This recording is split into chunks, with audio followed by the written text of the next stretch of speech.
বাংলাদেশ জামাত ইসলামী ধর্মভিত্তিক একটি রাজনৈতিক দল। তাদের লক্ষ্য এবং তাদের উদ্দেশ্য আছে, ভালো করে খেয়াল করবেন, খুব গুরুত্বপূর্ণ কথা। বাংলাদেশ জামাত ইসলামী চায় ন্যায় এবং ইনসাফ ভিত্তিক সমাজ প্রতিষ্ঠা করতে, ন্যায় এবং ইনসাফ ভিত্তিক রাজ্য গঠন করতে, যেখানে অন্যায় থাকবে না, যেখানে ইনসাফ প্রতিষ্ঠা হবে। আর ইনসাফ প্রতিষ্ঠা করা হয় দাড়িপাল্লা দিয়ে। কি দিয়ে? দাড়িপাল্লা দিয়ে। প্রিয় বন্ধুগণ, ন্যায় ইনসাফ প্রতিষ্ঠা করতে চায় তারা। সংবিধান দুর্বল, মদখোর, জুয়াখোর, দোলকানা, অন্ধ রাজনীতি করা, বামপন্থী, মানুষকে খুশি করার কোন আইন মানুষের জন্য কল্যাণকর সংবিধান হতে পারে না, এটা জামাত ইসলামী বিশ্বাস করে। সংবিধান দুর্বল মানুষের বানানো সংবিধান হবে না। মানুষের জন্য সংবিধান হবে মহাপরাক্রমশালী, আল্লাহ তাআলার দেওয়া বিধানই হবে মানুষের মুক্তির একমাত্র সংবিধান। সংবিধান দিবেন কে? মানুষগুলো বানিয়েছেন কে? জমিন কার? হায়াত কে দিয়েছেন? রূহ কার? রিজিক কে দিয়েছেন? অক্সিজেন কে দেন? আপনাদেরকে কে বাঁচিয়ে রেখেছেন? ছোট থেকে কে বড় করেছেন? কে মৃত্যুর কোলে ঢলে পড়ান? সমস্ত কিছুই আল্লাহ করেন। এই আল্লাহ রাব্বুল আলামিন মানুষের জন্য আইন দিতে পারেন না? পারেন। সংবিধান হবে কার? আল্লাহ। এটা বাংলাদেশ জামাত ইসলামের লক্ষ্য এবং উদ্দেশ্য। ন্যায় ইনসাফ ভিত্তিক সমাজ এবং রাষ্ট্র গঠন হবে, আর সংবিধান হবে কেবলমাত্র আল্লাহর দেওয়া সংবিধান। কোন মানুষের বানানো সংবিধান জাতির জন্য কল্যাণকর হতে পারে না। প্রমাণ পেয়েছেন?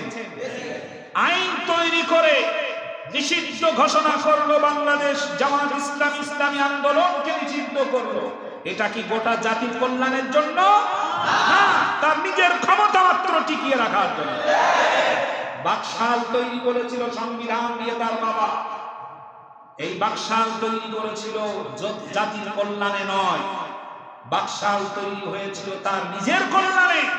রক্ষী বাহিনী তৈরি হয়েছিল জাতির কল্যাণে নয়, রক্ষী বাহিনী তৈরি করেছিল বঙ্গবন্ধু তার নিজের কল্যাণে, এবং তিনিও সেই পথেই আগাচ্ছিলেন। আমি কোন একটা প্রোগ্রামে দীর্ঘদিন আগে আমার অন্তরের কথাগুলো এমন ভাবে বলেছিলাম, বঙ্গবন্ধু ছিলেন বাংলাদেশের আকাশচুম্বী জনপ্রিয় নেতা। ৭১ থেকে ৭৫ পর্যন্ত কি এমন কাজ করলেন আকাশচুম্বী জনপ্রিয় নেতা থেকে তার মৃত্যুর পরে জানাজা পড়ানোর লোক পাওয়া গেল না। আর আপনিও যদি এভাবে হাঁটতে থাকতেন, চলতে থাকতেন, সময় আসতো এমন আপনার মৃত্যুর পরে জানাজা পড়ানোর জন্য কুকুর শিয়ালও পাওয়া যেত না। যে অপরাধ, যে অন্যায় একের পর এক করে গেছেন গোটা জাতির সাথে। প্রিয় বন্ধুগণ, বাংলাদেশ জামাত ইসলামী সংবিধান মানে কাকা আল্লাহ। তারা চায় যে বাংলার তথা মুসলিম জাতির জন্য, মানুষের জন্য সংবিধান হোক আল্লাহর দেওয়া সংবিধান, যেখানে কোনো পক্ষপাতিত্ব থাকবে না, যেখানে থাকবে না স্বজনপ্রীতি, যেখানে থাকবে না দলীয়করণ, যেখানে থাকবে না দুর্নীতি, যেখানে থাকবে না অন্যায়, জুলুম, অত্যাচার, নিপীড়ন, যেখানে থাকবে না যে আইনের মধ্যে সে আইন চায়। ভূখণ্ডের সকল মানুষ থাকবে সমান অধিকার নিয়ে বসবাস করবে। হিন্দু, মুসলিম, বৌদ্ধ, খ্রিস্টান যারা ভূখণ্ডে বসবাস করবে প্রত্যেকেই সমান অধিকার নিয়ে বসবাস করবে। কিন্তু আমাদের দেশে দেখা গেছে যারা সংবিধান বানিয়েছে হিন্দু, খ্রিস্টান, বৌদ্ধ তারাই সুবিধা ভোগ করেছে বেশি, বরং কোণঠাসা হয়ে বসবাস করেছে মুসলিমেরা। প্রিয় বন্ধুগণ, বাংলাদেশ জামাত ইসলামী ক্ষমতার লোভ তারা লালন করে না। শুনতেছেন কথা? জামাত ইসলামী এক মুহূর্তের জন্য ক্ষমতার লোভ লালন করে না অন্তরে। তারা পদ পদবীর জন্য কোনো সংগ্রাম করে না, পদ পাওয়ার জন্য কোনো লড়াই করে না। বরং তারা অন্তর দিয়ে চায় যেন আল্লাহর এই দিয়া এই সংবিধান আল্লাহর জমিনে প্রতিষ্ঠা হয়, এটাই তাদের অন্তর দিয়ে চাওয়া, এবং জীবনের সকল কিছু ত্যাগ ব্যয় করে হলেও আল্লাহর বিধান যেন প্রতিষ্ঠা হয়, এটাই বাংলাদেশ জামাত ইসলামের লক্ষ্য। তারা পদ পদবীর জন্য, মেম্বার, চেয়ারম্যান, এমপি, মন্ত্রী হওয়ার জন্য সংগ্রাম করে না, লড়াই করে না। তবে হ্যাঁ, আল্লাহর দিকটাকে, ইসলামটাকে, সংবিধানটাকে ওই পর্যন্ত নিয়ে যেতে হলে ওই পদগুলোই দরকার, যেই পদগুলোর মাধ্যমে আইন বানানো যায়। প্রিয় বন্ধুগণ, এজন্য এই দলটির ভিতরে যারা দায়িত্ব পায় তারা চোখের পানি ছেড়ে দিয়ে কাঁদে। দেখেছেন কখনো? যারা দায়িত্ব পায় তারা চোখের পানি ছেড়ে দিয়ে কাঁদে। আর অন্যান্য দলের আদর্শ হলো দায়িত্ব পাওয়ার জন্য কামড়া কামড়ি করে, ঠিক না? বাংলাদেশ সেই লক্ষ্যে তারা মানুষের মাঝে কাজ করে। কেউ মনে রাখুক বা না রাখুক, কেউ প্রশংসা করুক বা না করুক, যতই আঘাত করুক, বাংলাদেশ জামাত ইসলামী প্রতিশোধে কখনো বিশ্বাস করে না।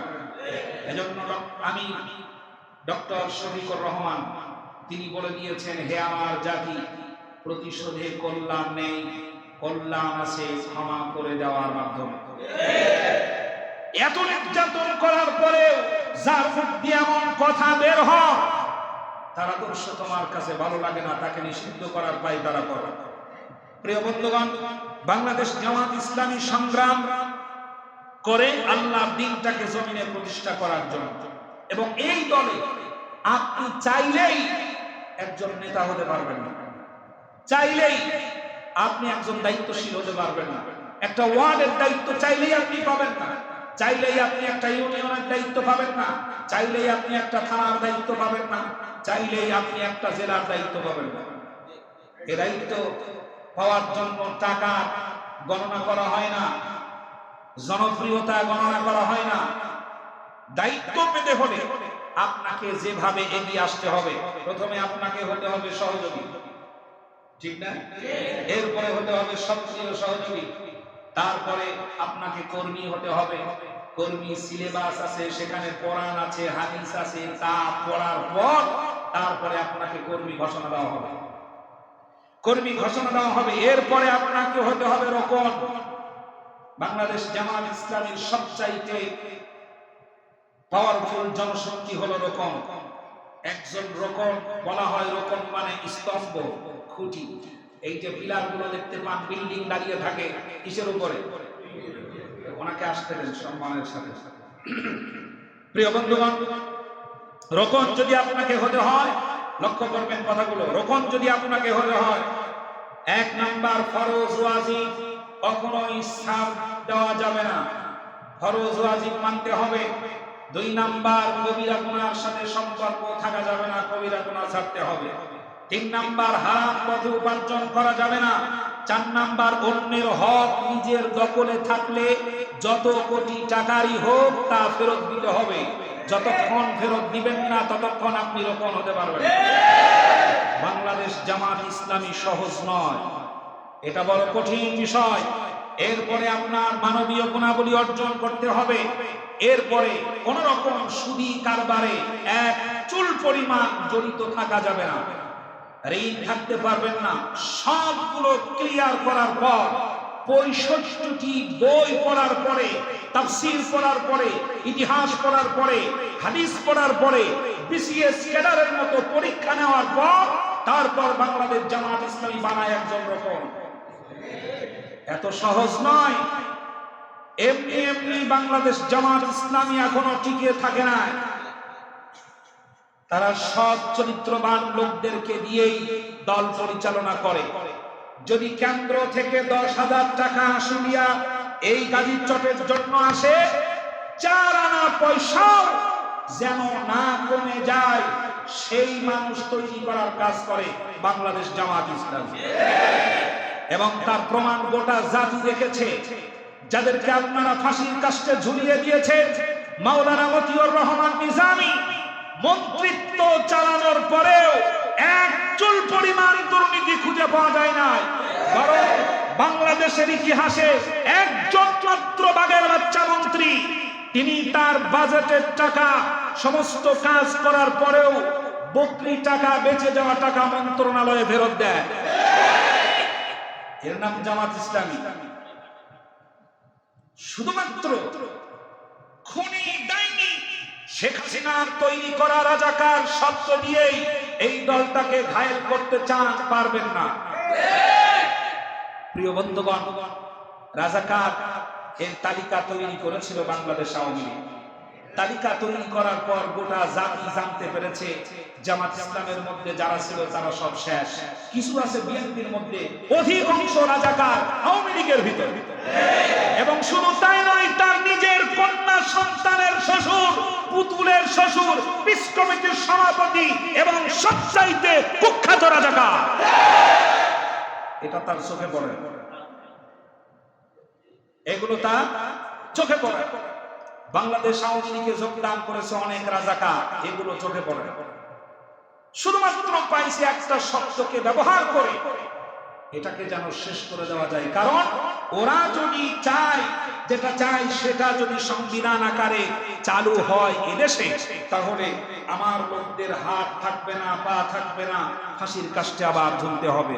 এই জন্য সুকৌশলে গোটা জাতির দৃষ্টিভঙ্গি অন্যদিকে দিয়ে দেওয়ার জন্য ক্ষমতা ছাড়ার কয়েকদিন আগে শেষ কাজটা করলো নমরুদ, ফেরাউনের মতো ইসলামী আন্দোলনকে নিষিদ্ধ ঘোষণা করে। আল্লাহ রাব্বুল আলামিন বলেন, ইউরিদুনা লিউতফিউ নূরাল্লাহি বিআফওয়াহিহিম ওয়াল্লাহু মুতিম্মু নূরিহি ওয়ালাউ কারিহাল কাফিরুন।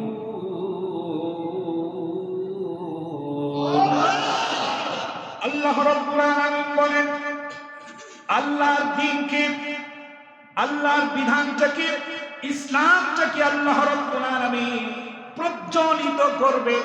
পৃথিবীর কোন কাফের, বেঈমান, মুশরিকেরা তাদের মুখের ফু দিয়ে ইসলামটাকে নিভিয়ে দিতে পারবে না। তারা নিভানোর চেষ্টা করবে, আল্লাহ রাব্বুল আলামিন এটাকে আরো প্রজ্বলিত করে দিবেন। আর এই প্রজ্বলিত হওয়ার ব্যাপারে কাফের মুশরিকদের যত জ্বালা যন্ত্রণাই হোক না কেন, আল্লাহ রাব্বুল আলামিন তার দ্বীনটাকে আগায়া নিয়ে যাবে। ওয়াদা পাকা। আপনি বাধা দিবেন, এটা আরো শক্তিশালী হয়ে স্রোত, যখন নদীর স্রোত আটকানো হয় তখন বাঁধ কতটা শক্তিশালী হওয়া লাগে। পানি যখন জমতে থাকে তখন বিশাল শক্তিশালী বাঁধ ভেঙে পানি চতুর্দিকে ঝাঁপায়া পড়ে।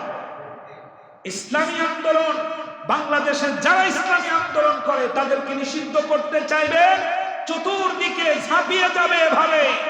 ইসলামী আন্দোলনকে সমূলে ধ্বংস করা যাবে না, কারণ এর রশি আছে স্বয়ং কার হাতে? আল্লাহ। আল্লাহ যেন ইসলামী আন্দোলনের সকল নেতা কর্মীদেরকে কবুল করেন, বলেন আমিন। ইসলামী কাজ যারাই করেন সমাজে, আল্লাহ রাব্বুল আলামিন প্রত্যেকে যেন কবুল করেন, জোরে বলেন আমিন।